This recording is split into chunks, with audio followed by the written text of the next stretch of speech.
Good afternoon, my awesome friends and followers of this channel and my members. Thank you very much for your continued support as we move in the direction of transparency and no bullshit. But thank you for watching my videos.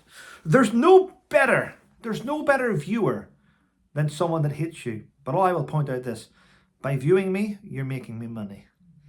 By putting out negative posts, you're still endorsing my book. By giving me a bad comment, I get 10 back. I get 10 good ones. Everything. My sales, since yesterday, by the way, since yesterday's one shitty negative comment, which I jumped on it and I used it to my advantage on the lead up to Christmas. Thanks to that one negative comment, it brought in endorsements from celebrities and many of you in my community. That book shot up the charts by about 45 positions because more people bought it. So whenever there's negativity coming in, you can turn your negativity into positivity. That's all I'm saying. Now let's get back on the subject. Donald J. Trump, President-elect. We have seen the mainstream media go after him for such a long time. Since 2020, where he got accused of trying to overthrow the election, he wasn't happy with it. And we now know, let's be honest, in hindsight, there's no way that Joe Biden got twice as many votes than any other president. It's just shocking. The amount of votes he got was shocking. It was bad. It was corruption. He, Donald J. Trump, originally called out fake news, which became a global thing. He called the media out for lying about stories for clicks. He did. He brought that to light. We now know. He brought that to light. We now know many things about the BBC, which is untrustworthy propaganda. Now, for many years, we in the West always heard Russia Today. Propaganda, Russian state. But to be fair, in the UK, British state propaganda is the BBC. America have their own corporations that do exactly the same. We've seen it happen. Thanks to Donald J. Trump for calling that out. He got accused of inciting hatred at Capitol Hill. They tried to impeach him. He got kicked off social media. They tried to damage his run up to trying to become the new president. They kicked him off. It was bought by Elon Musk and he was allowed back on, but he refused to go back on. So all these things they've done to him, they've tried to impeach him. 2 assassination attempts. He was shot. They don't like him because he doesn't go with politics.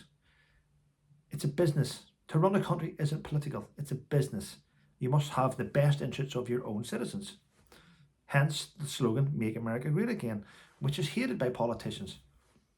Why would politicians in Capitol Hill want America to be great again? Why would they? When they've got personal vested interests in arms manufacturers which are giving weapons away to Ukraine. They're making millions, these politicians. So they try to get rid of Donald J. Trump. The media destroyed him. Everyone tried to destroy him. And when people stuck up for him, we were called far right, weren't we? You're far right. You're a racist. You're far right. Wow. It's now called, we're now far right because we want to protect our country. Far right to protect your country. Quite strange, isn't it? How people play, the mainstream media play on things that was done by the Germans, where we're called far right. But I've stood by all the veterans that I know. I know Rob O'Neill. I know Matthew Marsden, who's not a vet, Matthew Marsden. I know the veterans in the US, the ones that I know, the combat veterans, the ones that stood up and fought for their flag and country, all support Donald J. Trump. But in the UK, we have the same.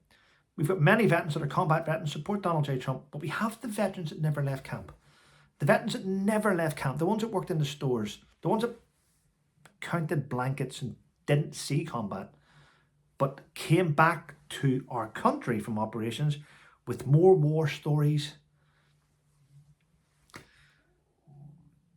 More war stories than who? Than Andy McNabb, let's say. They're the dangerous ones.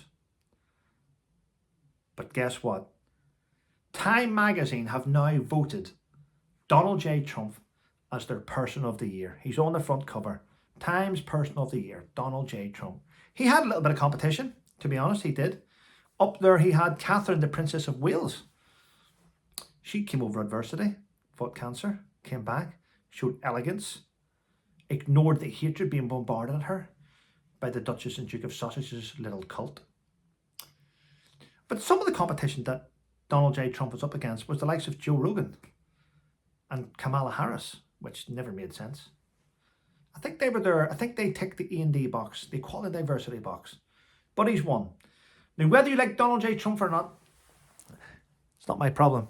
Whether I like him shouldn't be your problem either. But I am glad, I am chuffed that Donald J. Trump is not only Person of the Year, but is going to be the new leader of the free world and the President of the United States of America in 2025. Thanks for watching. Long live the President. Long live the King. Long live the road to success. Have a great day and take care.